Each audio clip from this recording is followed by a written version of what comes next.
Okay, please be back. So, ladies and gentlemen, what I was explaining that is the tool, which is a mathematical tool, which is Z transform. And that Z transform, as I shown, will be giving you, will be transforming your signal or a system which is in discrete time into a complex frequency domain. You got the answer? ठीक है? Is it clear everyone? Last? Okay. तो देखिए यहीं पे मैंने कहा it is a mathematical tool used for signal processing. Although I am not interested in the control theory because मैं control theory नहीं पढ़ा रहा, लेकिन in seventh semester you will be offer a subject control systems, and there you will be using both Laplace as well as the Z transform for analyzing the control systems. लेकिन here my intention is not to cover, not even touch, just to show you कि आपको पता हो कि जी ये tool मुझे वहां भी मेरे काम आएगा. Clear everyone? So, ladies and gentlemen, कहता है कि for what purpose? To analyze discrete time signals, NLTI systems. So again, the stress is on the LTI, like the convolution, if you remember. ठीक है? So its primary function is to transform the discrete time signals or difference equations. Difference equations में हम काम करेंगे. Difference equations represents the systems where it give you the input and output. So, misal के तौर पे, ladies and gentlemen, I may have a system y of n, which is plus x of n plus 4 minus x of n minus 2, for example, is equal to 0. Now, what it is? It is a difference equation showing some inputs and some outputs. So, it is characterizing a system. So, instead of playing with them in the discrete time, if we play in the Z, it becomes the Z plane, which means the complex frequency domain. Whenever I say here the Z domain, I mean complex frequency domain. You got my answer? Okay. तो कहता है कि जनाब difference equations into a complex frequency domain. That is the answer. It transforms them into the complex frequency domain. Like the Laplace, but the difference is Laplace was taking as an input continuous time signal. Then, ladies and gentlemen, where I can use it, the Z transform. That is important for engineer to know. So, my first answer is that whenever I have to analyze any signal which is in discrete time, I can use this Z transform. आप कहेंगे क्या मतलब है इसका? भाई मिसाल के तौर पे I have your voice.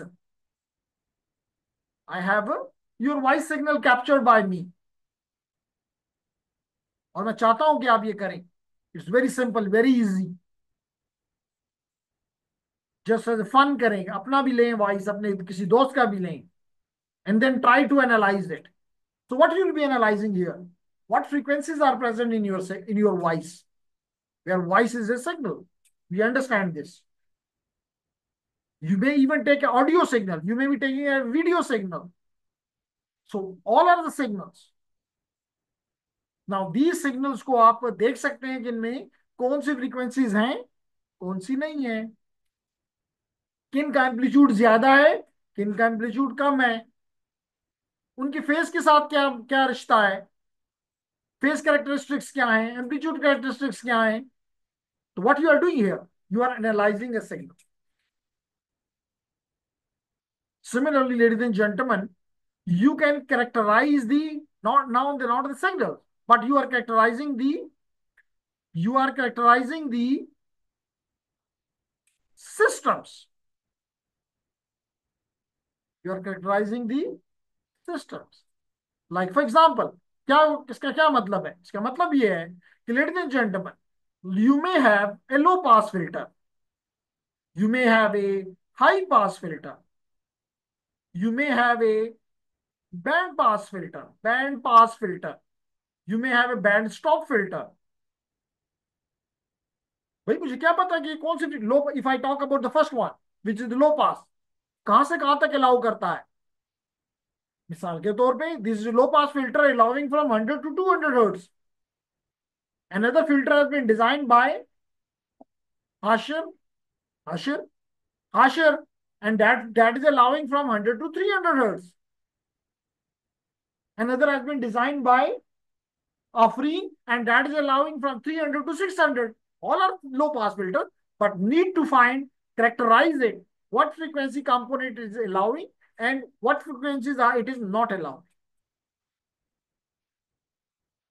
Or it is a high pass filter, which means it crushes all the low pass frequencies.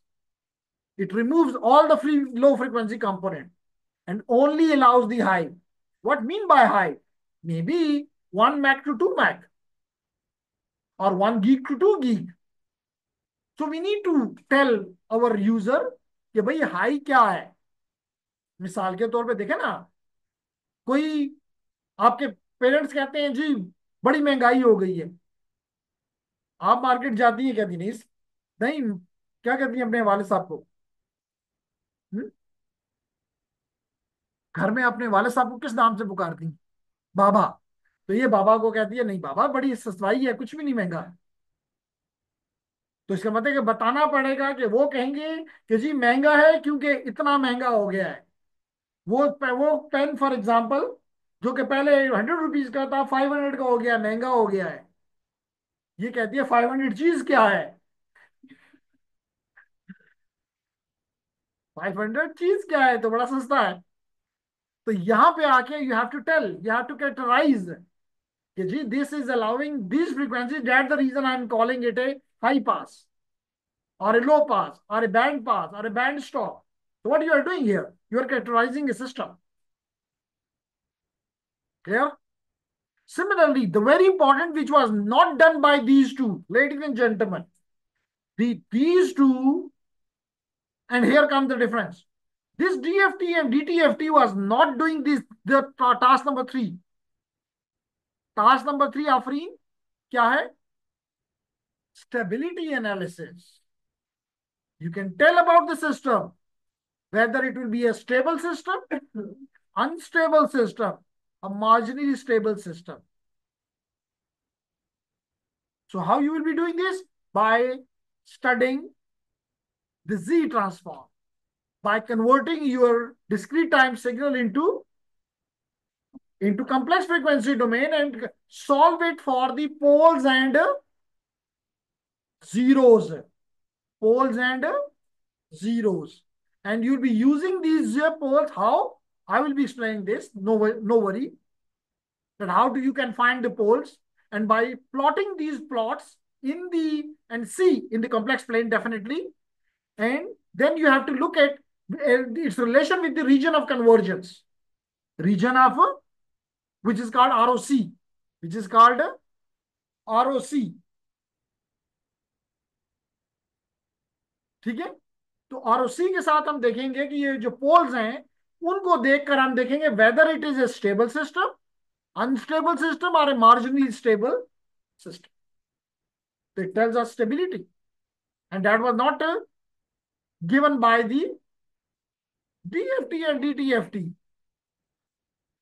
Then, ladies and gentlemen, very good, very important, convolution. And we have seen that convolution is y of n, you know, it is equal to x of n convolved with h of n. And basically this convolution is the multiplication, summation and shifting. ऐसा ही है ना, याद है ना?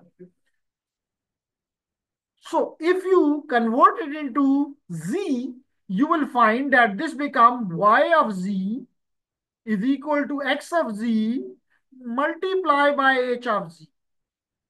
So your convolution is changed to just, so it became simple, very easy. And by using this h of z, you can see y of z divided by x of z. Am I right or wrong? Whether I'm wrong? Seems okay. So, ladies and gentlemen, by solving the numerator, I can find the zeros of this system. How? I will be explaining. Of this equation, by solving the numerator, तो सबको पता है ना? What is the numerator? ऊपर वाला. और नीचे वाला डिनोमिनेटर. तो by solving the numerator, by solving I mean finding the roots. By finding the roots of the here numerator, I can find the zeros of the system. Similarly, by solving the denominator, नीचे वाला, अब याद रहेगा. By solving the denominator, I can find and by solving I mean finding the roots. Finding the roots, जिसको आप solution भी कहते थे. मैट्रिक में, एफएससी में जब सॉल्व करते थे तो लिखा आता था जी find the roots of this equation expression. तो वो जो रूट्स होंगे they will be called here the poles, and I will be plotting these poles and zeros on the complex plane. मुश्किल बात? सिंपल बात. देन लेडीज एंड जेंटलमैन, तो convolution भी easy हो गया, और यहां पे आपको पोल्स और जीरोस का भी आइडिया हो गया, which will be use to find the stability and causality of the systems. क्यों Adnan? Which will be use for finding the important features which can't be characterized by the DFT and DTFT, which is the causality and stability. Clear हो गया? Next thing important is the correlation, which probably you have covered in the CES, communication systems. Communication system को मैं इसका वो नहीं दूंगा, क्योंकि communication system वाले को चाहिए कि उसको यूज करे, जबकि पढ़ाए कौन? प्रोबेबिलिटी वाला. Correlation is a topic of the subject of statistics and probability.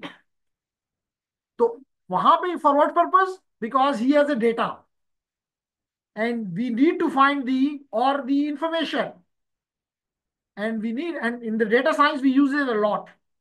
And the data science, again मैं वहां data science अगर पढ़ा रहा हूं तो मैं correlation पढ़ाऊंगा नहीं, यूज करूंगा. वो मेरी बदकिस्मती कि मुझे फिर भी पढ़ाना पड़ जाए, कि नहीं पहले पढ़ाओ और फिर इस्तेमाल कर पाओ.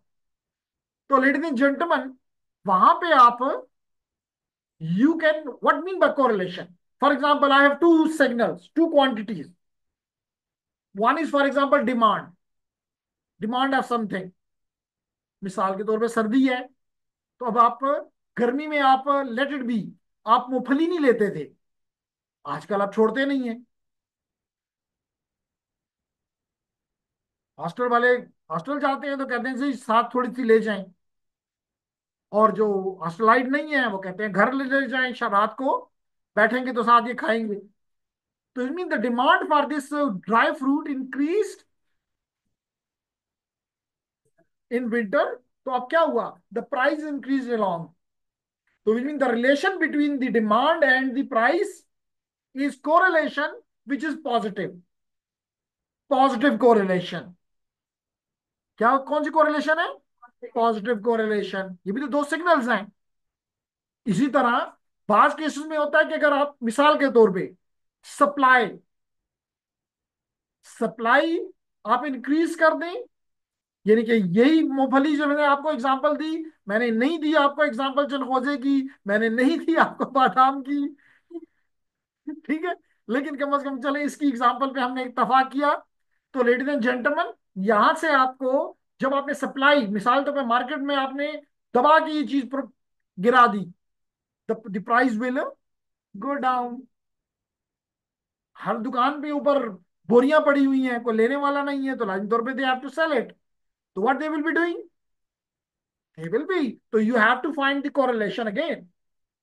तो जी that is a negative correlation. Decide, and that helps you to decide कितना मैं का सप्लाई को इंक्रीज करूं. Maybe you are the businessman will never be happy to have a negative correlation. In this case, it will always be कि यदि demand increase हुई है तो प्राइस इंक्रीज हो, पॉजिटिव कोरिलेशन हो। तो यहां पर भी हम सिग्नल्स की कोरिलेशंस फाइंड करते हैं। इसके अलावा आप, ये तो मैंने दो डिफरेंट क्वांटिटीज को आपको कोरिलेशन का आइडिया दिया, जो कि देना चाहिए था तो किसको, अफरीन किसको देना चाहिए था ये idea? Probability and for engineers, क्या सब्जेक्ट का नाम है? Probability measures methods. तो प्रोबेबिलिटी मेथड्स वाले को ये बताना था। लेकिन एक ही और मजेदार बताऊं बात, जो कि माय पर्सपेक्टिव, ये तो एक मैंने आपको मार्केट का पर्सपेक्टिव से example the, that is the traffic analysis में। ये जो मेरी इंटरनेट की ट्रैफिक जा रही है, लाजमी तौर पे इट मीन स्टोर्ड समवेयर। अगर आपको ये नजर आ रहा है ऊपर, तो इट मीन अगर आप लोग मे भी अहमदाबाद में होते, बल्कि यहाँ पे मेरे पास एक स्टूडेंट बैठा हुआ नजर आ रहा है मिडल में, फैजान। इसको पता है कि one of the class I am teach which I am teaching, उसमें न सिर्फ केपी से, बल्कि पंजाब से, बल्कि सऊदीया से, बल्कि मलेशिया से, बल्कि यूएई से स्टूडेंट्स हैं। तो इसका मतलब कि ये ट्रैफिक जा रही है। तो the question is, I want to correlate my traffic with my self, and that is auto correlation, and that gives me the self similarity, that shows me the self similarity of the traffic। Any यार, मकसद कहना यहाँ पे थोड़ा सा था कि आपको उसके साथ दोस्ती बना ली जाए आपकी। बाकी किसी कोर्स में देखेंगे कि किस तरह। इसी तरह मैंने आपको कहा कि ladies and gentleman, for the designing filters, everywhere you use filters, you remove some parts from the signal, from the signal which is not desired, maybe the noise. You are not interested to have the noise in the signal. As I gave you the example, probably in some other class, that nowadays you have the AirPods, and the greatest quality of the AirPods क्या है? They cancel the noise.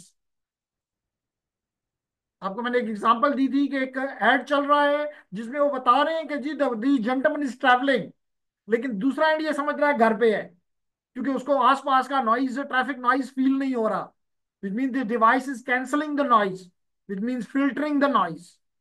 So people like you will design such devices. That the reason कि वही उसी किस्म का device आपको probably 500 रुपए में भी मिल जाता है और 10,000 रुपए में भी मिलता है। Why? They have designed the filters, better filters for them.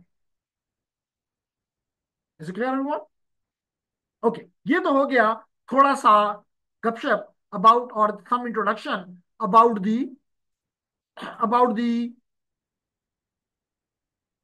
purpose of Z transform. Now you know the purpose of the Laplace, you know the purpose of DFT, GTFT, and in a 5 minute, next 5 minutes, you will be getting even more. Ladies and gentlemen, you can see here that the first one line is the same. It's a mathematical tool used to analyze and manipulate discrete time signals and systems. यही मैंने ऊपर कहा। But here comes the difference, that it transforms the discrete time signal x of n and transform it into what? Complex frequency domain. How? By using this mathematical tool. By using this mathematical tool. And what it gives you? It takes from you, as I said earlier, a discrete time signal. Discrete time signal x of n, and multiply it with a z. And what is a z? Z is r e j omega n. And if you look at your previous work, when we were DFT or DTFT, in the case of the DTFT, it was same x of n into a j omega n. ठीक है? And that was, at that time I was calling it x of ej omega or x of omega. Clear है मेरी बात? अगर ये clear है तो lady at the back can compare these two or not? The lady at the back जो भी है, मुझे can she compare one and two? मुझे दोनों एक ही लगते हैं, लेकिन हो सकता है कि वो मुझे कुछ और चीजें भी बता दें। जी बोलेंगी? Lady at the back are you? तो when can you compare one and to?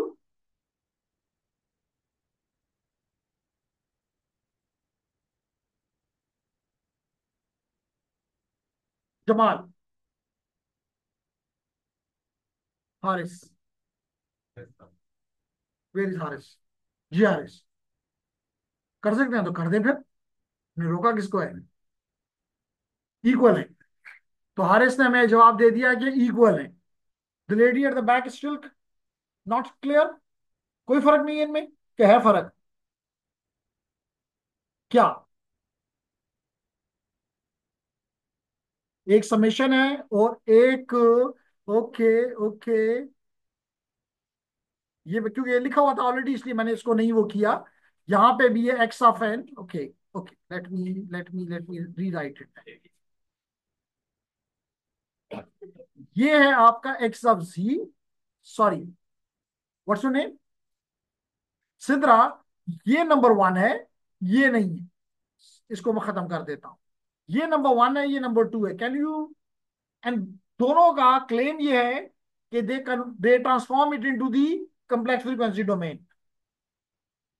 मैंने एक वीडियो भी आप लोगों के साथ शेयर की, एक सेक्शन के साथ उसको टीच भी किया था।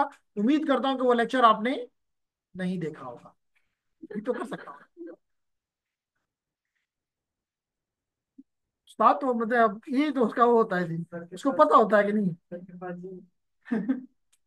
तो लेडीज एंड जेंटलमैन, ये नंबर टू है, ये मैंने आपको ये पढ़ाया। उसी तरह यहाँ पे बताया जा रहा है कि n is from minus infinity to plus infinity. अब अगर वन और टू को आप कंपेयर करें, do you see any and? When you are comparing, try to try to read this as well, use this as well in your comparison.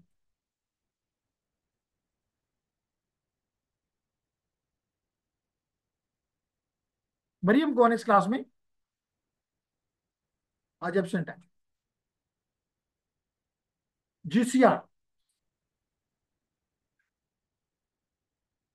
तो gentleman, अगर मैं आसानी से इसकी वो कर दूं, तो देखिए जी, एक्स ऑफ एन और एक्स ऑफ, यहां तक समेशन सेम है, एक्स ऑफ एन सेम है। अब यहां पे मैंने जेड की जगह पुट कर दिया दिस वन। यहां पे मैं ई जे ओमेगा कर देता हूं, ई जे ओमेगा। तो अगर आप यहां पे पुट करें तो it becomes the same as g omega n. The difference is only this R, the difference is only this, and this R is the difference which differentiate Z transform with DTFT. DTFT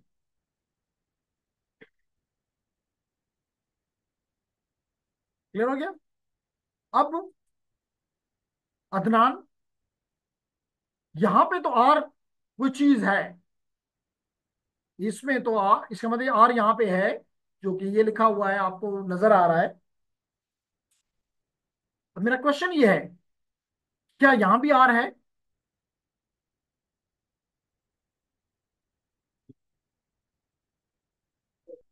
किसने बोला? इधर R one है, that is the answer. यहां पे R है लेकिन one है। यहां पे R के लिए कोई भी वैल्यू रखने की इजाजत है। सिद्रा, यहां पे R की वैल्यू फिक्स्ड है वन। किसमें? डीटीएफटी में। जबकि यहां पे R की वैल्यू कुछ भी हो सकती है, वन भी हो सकती है, मतलब कुछ भी हो सकती है। अब ये R है क्या? That is unit circle, that is circle, unit लाजमी नहीं, सर्कल है। When you have a complex plane, तो विच मीन्स कम्प्लेक्स प्लेन में you have the real as well as the imaginary axis. So here we have a circle of some radius, and that radius is r, and that was fixed in case of the DTFT1. In case of the z, it can take any value like -5, like sorry, minus 0.5, plus 0.5, 0.7, 0.9, whatever, 1.2. अभी नहीं clear? And this are के साथ खेल के हम मालूम करेंगे systems की स्टेबिलिटीज। क्लियर हो गया? तो लेडीज एंड जेंटलमैन, यहां पे देखिए वही लिखा हुआ है कि z is equal to r e j omega is a complex variable where r is the radius and omega is the angular frequency, and x of n is our old friend discrete time signal. तो कहता है कि the z transform is widely used in DSP and in control theory. For what purpose? For analyzing the stability, causality, frequency response. Three tasks. वो क्या करता था?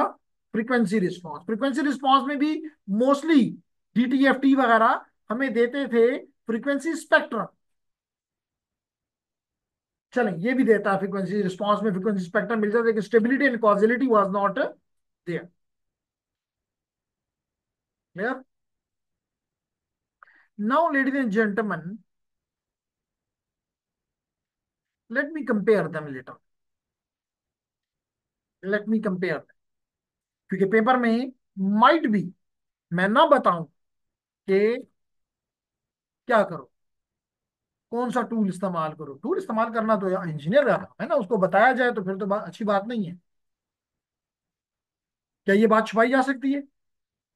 ये भी नहीं छुपाई जा सकती। ये सोल्यूशन भी हो फिर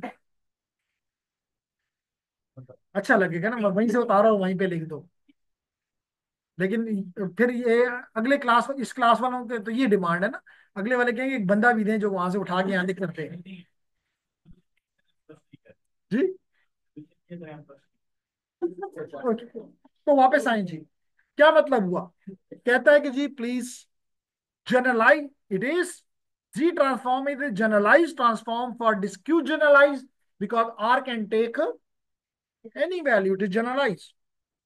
जबकि यहाँ पे ट्रांसफॉर्म और डीटीएफटी में transform of discrete signal over all frequencies, yes, लेकिन here it was a transform of finite length discrete signals.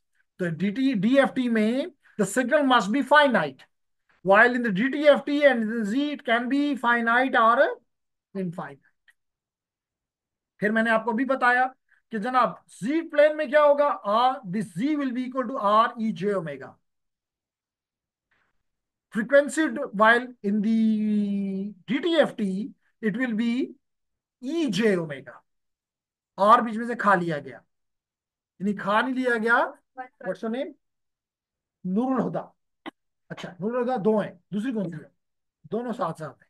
तो नूरुल हुदा 1 और 2 का ये है कि जनाब यहाँ पे R की वैल्यू 1 है, यानी कि ये ऑलवेज अप्लाई होगा यूनिट सर्कल पे।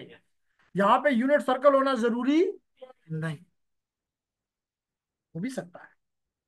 फिर हमने कहा कि यहाँ पे हमें, क्योंकि हमने डिस्क्रीट और फाइनाइट सीक्वेंस दिया, ये हमें रिस्पॉन्स में भी उतना ही सिग्नल, उतने ही फ्रीक्वेंसीज के सैंपल्स रिटर्न करेगा। It will return as a discrete frequency point.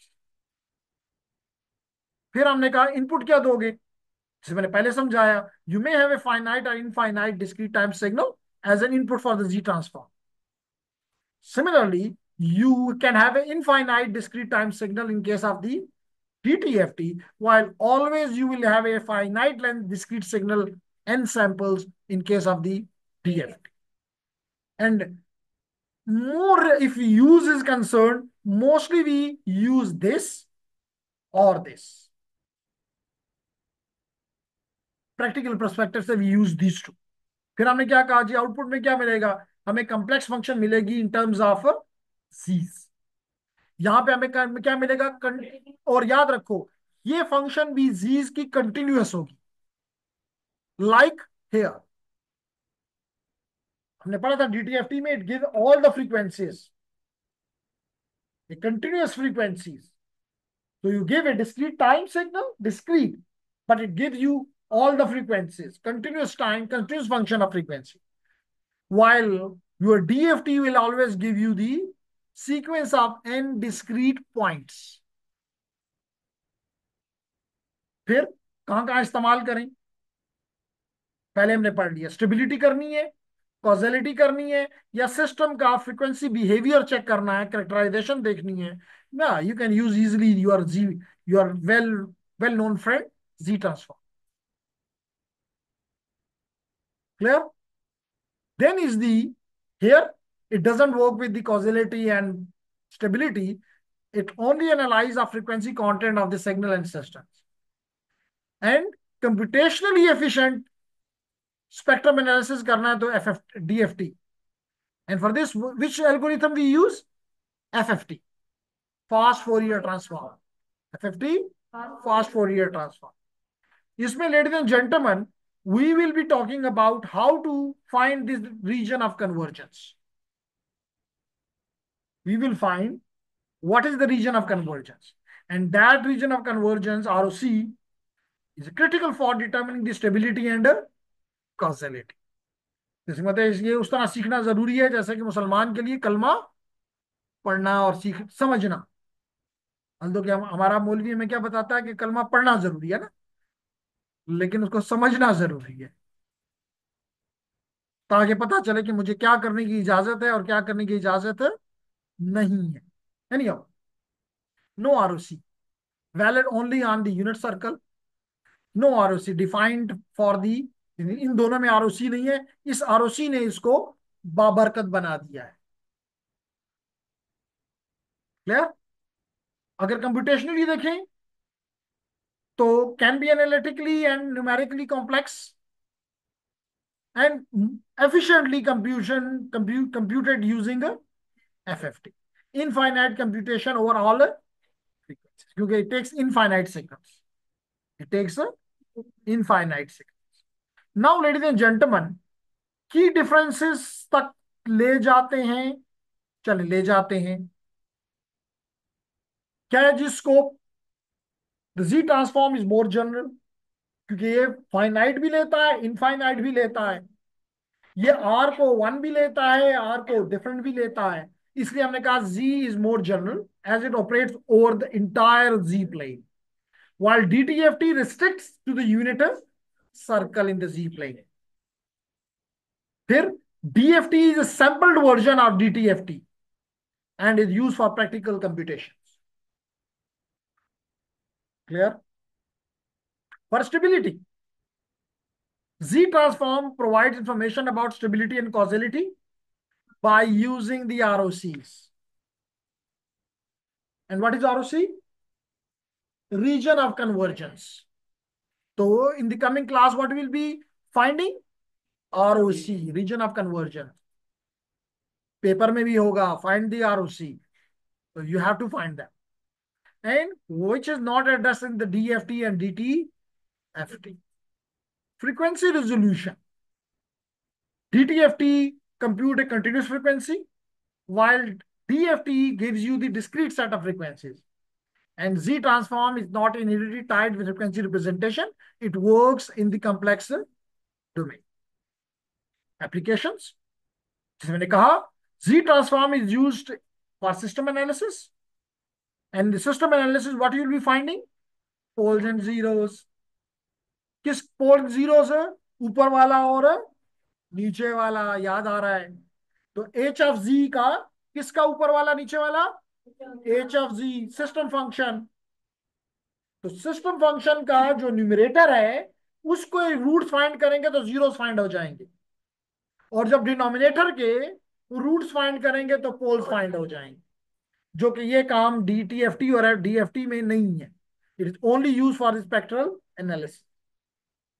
तो कम से कम आपको ये समझ आ जानी चाहिए कि आखिर इनमें डिफरेंस क्या है कोई जिसको नहीं समझ आ रही? जेंटलमैन एट द बैक, कोई क्वेश्चन जो समझ नहीं आ रही? कुछ भी समझ नहीं आ रही? तो थोड़ा बहुत घर पे भी जाके पढ़ना पड़ेगा, ताकि अगली क्लास में आप आओ तो फिर हम इसको मैथमेटिकली ले लें। तो जस्ट मुझे इसको उठा के एक अदद होम पे ले जाके और इसको ये करना होगा। तो ये if z is easy omega the z transform comes becomes the, इसका मतलब है कि अगर r की वैल्यू 1 कर दो तो आपका z ट्रांसफॉर्म ही आपका DTFT बन जाएगा। और अगर आप इस DTFT को सैंपल कर लें तो DFT बन जाएगा। तो यही कह रहा है कि DFT samples the DTFT at n equal space frequencies and assume periodicity in both time and frequency. Then, ladies and gentlemen, while DTFT and DFT are specific tools for analyzing signals in the frequency domain, Z transform provide a broader perspective, allowing for analysis of system properties beyond frequency domain, which is causality and stability. तो कहते हैं Z transform is more powerful in discrete time signal processing and system analysis. It helps determine the stability and causality of the system by analyzing poles and zeros and the region of convergence in the complex Z plane. Clear हो गया? तो चलें आज इसको यहाँ पे मैं रोक रहा हूं। अगली क्लास में यू विल बी, रिकॉर्डिंग भी मिल जाएगी, उसको देखिएगा, and then we will be finding the stability, causality, ROCs in the coming class and hoping that we will be understanding it. क्योंकि अब आपको उसके बैकग्राउंड समझ आ गया है। मोस्टली हम इसको एज ए मैथमेटिकल टूल तक करके मारते हैं स्टूडेंट के सर पे, तो स्टूडेंट जो अपना सर ही हिलाता रहता है कि जी सर दुख गया है, लेकिन पता नहीं चलता कि क्यों कर रहा हूं। नाउ एटलीस्ट आपको ये तकलीफ नहीं हो।